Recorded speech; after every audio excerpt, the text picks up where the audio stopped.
folks, after about 4 years and a lot of contemplation, we finally did it. We got the Harvest Right medium freeze dryer. Stay tuned.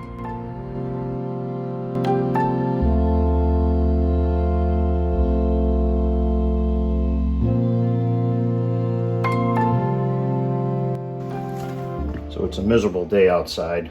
That's the last of my eggs I'm gonna do for today. Not really gonna show you cracking eggs. Everybody knows how to do that, but I'm putting 15 eggs in this blender. It fits perfectly in one tray on a medium Harvest Right freeze dryer. So that's what I'm doing. Then I save the shells for composting. I know some people feed them back to their chickens and this and that, but I like them in the soil.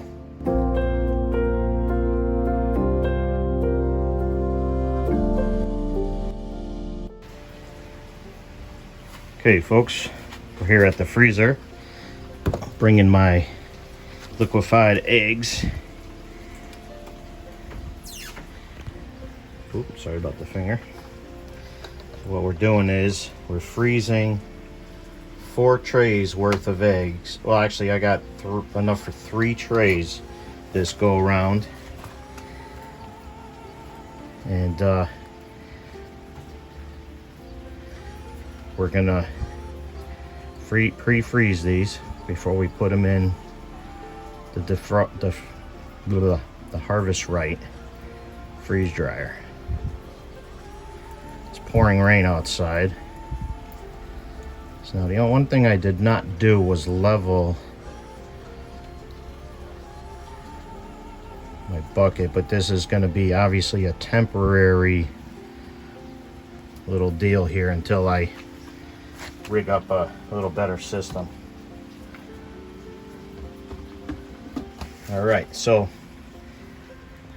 I'm gonna stack one more tray, and then I'm gonna do a 4th tray of strawberry halves or something like that. And you can see I got green peppers right there I need to do at some point, and or maybe I'll do the green peppers, I don't know, we'll see.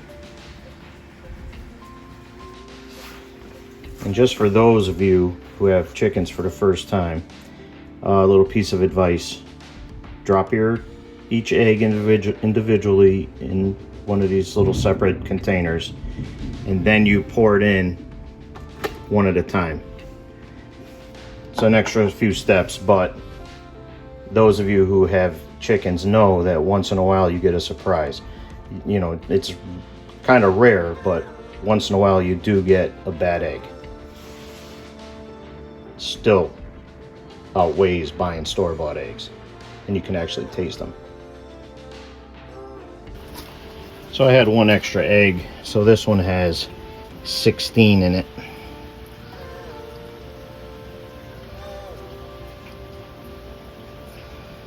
Hopefully it fits. Might be close.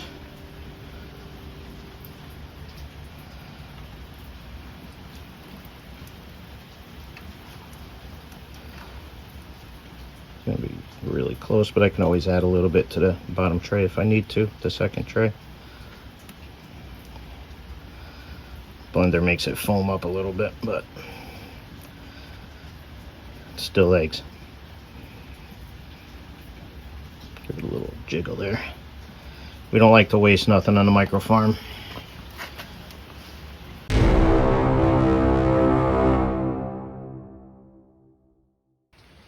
Alright, since it was convenient, I chose to do the green peppers. I have a lot to do. I got about 4 more gallons worth of green peppers in here, and I got some broccoli I need to do, and there's also a bag of carrots somewhere.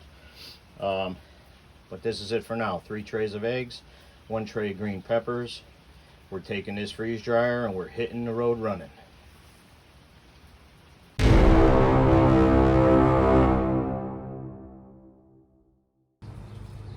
Howdy folks. Well, we finally did it. As you just saw, we finally got the Harvest Right medium freeze dryer. Pretty excited about it. Took me a while to finally pull the trigger on this, and one of my buddies, Donnie, he bought one, ordered it just before I did, so he kind of put the match under my butt once again. But anyway, the Harvest Right freeze dryer, this is going to enable us to take our food preservation to the highest level. We've been doing a lot of preserving here, canning, dehydrating, over the years, a lot of jerky, things like that, even some fermenting. But there was always those few things like eggs and, you know, lack of milk or something like that, peppers, onions, that I would have liked to have been able to store other than freezing them. Let me explain a little something about our little homestead here, aka Microfarm. There's a method to our madness here. We are a homestead inside the city. Hopefully not for long, but for now, it is what it is. So the things that I grow, the different varieties, we try and maintain enough ingredients to make a full meal with certain desserts throughout any problems that can occur in society, i.e. power outages, storm damages, you know, any catastrophe you could think of, monetary collapse, loss of job, EMP, whatever. There's a lot of things that can happen. We're always on the cusp of some kind of disaster here. You just never know. Actually, let me get these cheaters off before they fall and break. So, I want to give a shout out to Harvest Right. First off, I dealt with a couple different guys there, but I really want to mention Quentin's name. Quentin, he was the first guy I talked to there, and it was probably 4 years ago. But I give him credit because he kept the emails coming all these years. I'll tell you the reason I did not pull the trigger on this earlier in the beginning, and it was due to the pumps that Harvest Right was using for their freeze dryer. As you know, or should know, the pump is the heart of the machine. So the first pumps that they were putting in, I forget if they're JB or JP, whatever it is, they weren't that great. And you had to change the oil every time you used it. Well, I wasn't having that. I come from a technical background, and I was like, that's ridiculous. For the cost and all that, it was just too much maintenance. But I had friends in New Hampshire. I'm not going to mention their names, but they had one, and I was able to go up and see theirs a couple times, and they really loved it. In fact, I should have mentioned their names when I bought mine. Maybe could have got them a little bit of credit or something. But I finally pulled the trigger because they came out with the Premier pump. That Premier pump adds like $700 to the total cost of the machine. But already I used it once and did the testing and everything, and we're getting ready to do our first batch tomorrow morning. Already I could see that this was probably one of my greatest purchases for the homestead that I've ever made. what we're gonna do first thing tomorrow is, well, let me just say I have 45 eggs that I needed to sell or use up. So I've been laid up with a surgery here. I'm healing up. Don't worry, I'm okay. I'm okay. I had a hernia for about 18 years and it started getting bad. I must have retore it or something, and doctors, they really wanted me to have it done, so I did. So I'm home for a couple weeks or whatever, healing up, and it's coming along just fine. So don't you fret none. There ain't much keeping me down. So I put them 45 eggs, 15 basically eggs per tray, and I'll show you pictures. They're in my big chest freezer right now. So they're lightly scrambled. It was actually a horrible morning to do it because it was pouring torrential downpours, and I have the machine, which I'm calling a tool, located in my garage. So I have to go from the house to the garage with the blender to pour in the trays in the chest freezer, because I'm not going to try and carry the trays out full of liquid because they're only, I don't know, ½ inch tall on the sidewalls. So I put one tray at a time inside my freezer, and I poured the scrambled egg from the blender directly onto the trays, and then I stacked them on top of each other. So after doing the third tray, I had one spare tray, so I happen to have frozen green peppers in my freezer, so I took a few handfuls of that and I was able to fill the tray with the peppers. So we'll end up doing that at the same time. Just convenience. So tomorrow will be the first batch on that.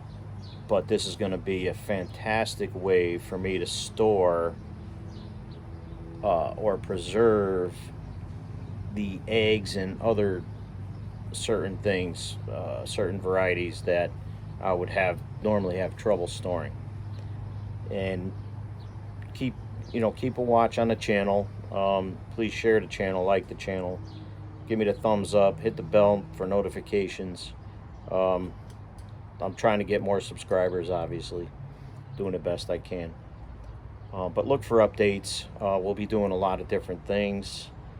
I've been learning a lot of things from Brian at Retired at 40. Great channel. Look him up. He's doing a lot with freeze drying, and he's doing a lot of the hard work and the homesteading science behind it. So thank you, Brian, for all the effort and hard work, and for answering my questions on your channel in the chat. Also, Living Traditions, they did some great freeze drying. Deep South Homestead, they're doing some freeze drying. A lot of the main channels are doing it now. I guess we're just going to take off running. We're going to hit the ground with this thing, and it's going to be running steady for, I don't think I could have got it at a better time of the season. We're just starting to get the produce out of the garden. I'm sitting below a couple hundred heads of garlic, big bulbs right above me here. We got a lot of preserving to do. But the greatest thing, not only is this allowing me to do preserving of varieties that I couldn't normally save without, well, let's just say for any long term, but this is going to give me a chance to preserve them and save them with a 25-year shelf life. Huge, huge. Also, you can store these in the Mylar with the oxygen absorber in a variety of non-consistent temperature control. So if we got a place up north in Maine or New Hampshire or something, and we wanted to store some food, we could bury a toad up there and it's really not going to do anything to it. But if you put canned goods or jarred goods that from canning, the freezing temperatures would ruin it. You know, probably freeze and break the glass or ruin the contents. You just did not have a good way of storing foods long term. And moving those jars with, you know, full of food, it's bad enough that we do stuff here. We do a lot of canning here and then move a lot of this stuff off location to an undisclosed location. So I can minimize the amount of canning I'll be doing and store more foods freeze dried than I could canned or through canned goods. And as a lot of people know, if you're doing your homework, there are food shortages coming. There are what's the word I'm looking for? There are breaks in the supply chain right now. And on top of it, you have the government paying farmers to turn their crops under. They're also messing with the weather where, you know, out west is the biggest drought going on. These poor farmers, God bless every one of them. Between them and truckers, they keep this country fed and running. But it's a shame what's going on in this country right now. But anyway, getting back to the homestead here. What we do here on this little homestead is we practice self-reliancy. We want to be as independent from everything as we can. And that's why I grow certain varieties. We do our pasta sauce, we can that. I go to the local orchards and I get peaches, apples from those guys and strawberries and things like that, even though I grow some here. But we're just on a small property and we can't have all those trees and all that. But when we move, and keep an eye out for the near future, we'll be planting an orchard and all that stuff. But for now in the inner city, we like to teach people here that you can do this too. You can offset your grocery bill tremendously by doing some of this canning and growing and this and that. I do want to point out that in my seed starting and my garden growing for vegetables, we are non-traditional.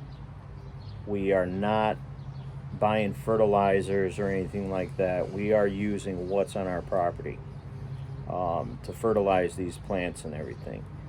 And what we do grow is we raise rabbits, so we use a lot of the rabbit manure. We have chickens, so we use the chicken manure.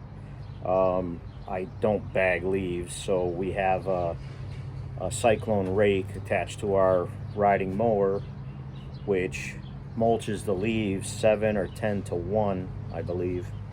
And during the fall, end of the growing season, I'm just dumping every leaf that I collect into my garden. So we run a high nitrogen garden here, but we offset everything with the manures and different compost. You know, we recompost our eggshells and this and that, what have you. Like I said, we use what's on the property, so we try and put as many greens back into the compost and soil as we can. But we always produce well, as you'll see in the videos, or you could see in the intro video. We always exceed our expectations on the quantities that we need for the season. And I do always can a little extra, just in case if I had a catastrophe and lost the garden, we have enough food in jars to get us through the winter. And that's really all we're doing, is getting ready for the winter. Grow enough and can enough or preserve enough to get you through the hard times. Just like the Bible tells you, Proverbs. Put up just enough to get you through hard times.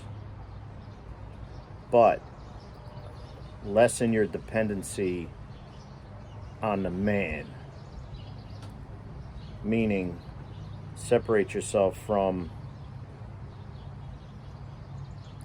the big food chains and this and that. You don't know what's in those foods, man. The monosodium glutamates and the aluminums and all kinds of crap they're putting in the foods. You don't need to be eating all those chemicals. It's bad enough we still get treats and things. I'm still running a full-time job. My wife's working full-time. We still got our boys. So, everybody wants snacks and this and that. Well, so you can't help getting some of that stuff and consuming it. In fact, while I've been home about a week already, but I've been walking every day, counting calories, eating a lot better. I feel like I lost about 10 or 15 pounds. I'm not quite sure yet. I'm waiting to get weighed at my next doctor's appointment. So I'm either going to be real happy or I'm going to throw the scale, one or the other. We'll see what happens. But for the most part, we are 100% organic, 100% heirloom seed. We start our own seed, we transplant our own seed, and grow our own seeds. So we use Baker Creek primarily. Once in a while I get maybe some seed from Johnny's Seed or something like that, but Baker Creek is basically the company that I trust. They I have the best germination with Baker Creek seeds. No ifs, ands, or buts. They're just really good. It's a quality company. I do have some variety of seed that I can't always get from them that I save here and I regrow, periodically.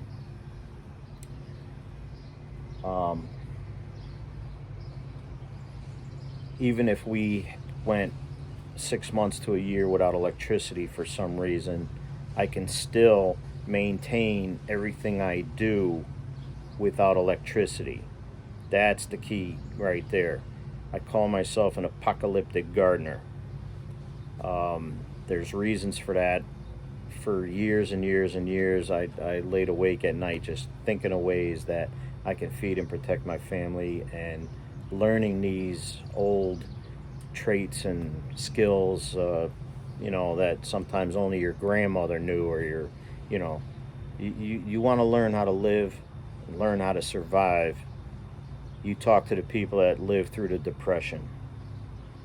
And I'm not talking about the people that got away from their farming and homesteads to go pull a lever during the Industrial Revolution. I'm talking about the people that were in the outskirts, away from the inner cities, that had to hack out a life with nothing and still be able to feed their family and everything. Those are the people you're going to learn from. And I was lucky to be brought up with a lot of aunts and uncles and grandparents and stuff who actually made it through the wars, made it through the Depression, and did very well, kept a simple life. We're not rich or anything like that. We just keep our overhead as low as possible and debt-free. Of course we got some bills, but we really got it down to a minimal. My wife is very good with the checkbook, and she pays things off. She's fantastic. I give her a star in the calendar for that. But anyway, you see the outcome of our season every year, and we do very well. So I teach a lot of people. I'm by no means have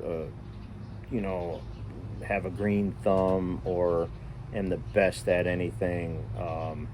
There's way more people, way more talented than me, with a better memory out there in YouTube land, who can grow probably a way better garden, and they're way more knowledgeable. I just do what works for me. I'm a bit of a Neanderthal. I'm a little rough around the edges. And I'm by no means trying to step on anybody's toes in YouTube land.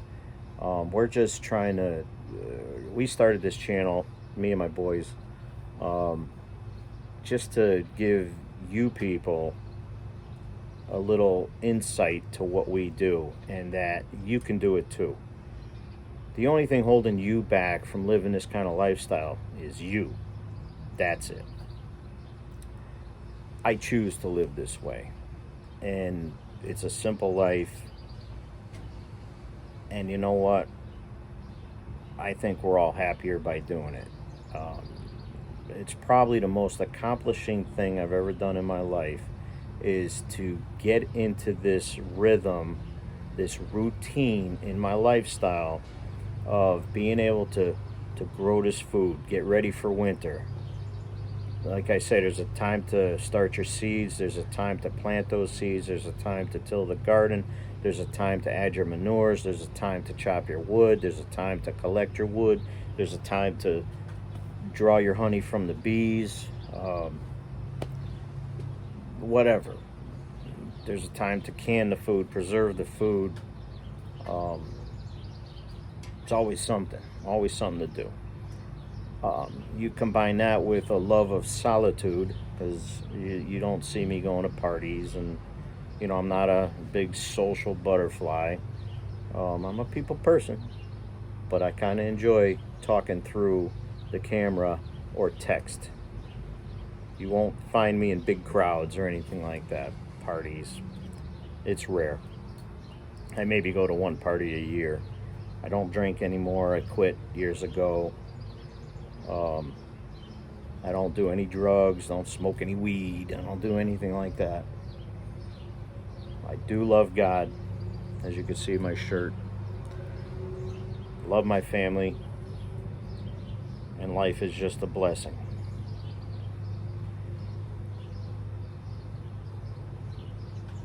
But without further ado, I guess we're going to get into this video.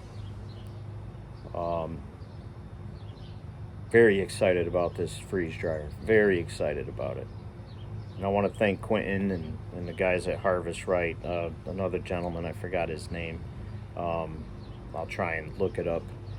But they are a quality company. And I could see from the responses of the company, from people's reviews and things that have happened over the years, the company listens, and I am very happy that I chose to buy my freeze dryer through them. So I look forward to many years of preserving everything that I grow, and I got a lot of ideas rattling around up in this nugget of mine. A lot of ideas. I think you're going to be intrigued by what Joe B does. So we'll see. And I'm glad that you guys have come to the channel early. Hopefully the channel grows. Please share it out. If you got any friends that have an interest in, you know, any of the things that we do, please share the channel. I'd appreciate it.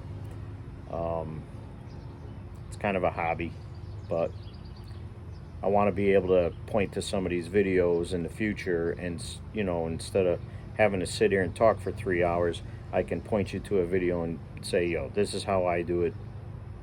Get your pointers and tips from there. Get your notebook and do your research from there. I can point you in the right direction. There's a lot of YouTube channels that are fantastic. You know, my buddy Hollis down there in Florida, used to be in Virginia. That guy is phenomenal. Wait till you see what he did down there. A lot of people out there. The Cajun Farmer, that guy is fantastic. There's a lot of them. But anyway, I'm going to end this here. Let you guys see some pictures and see our progress here in our next level of preservation.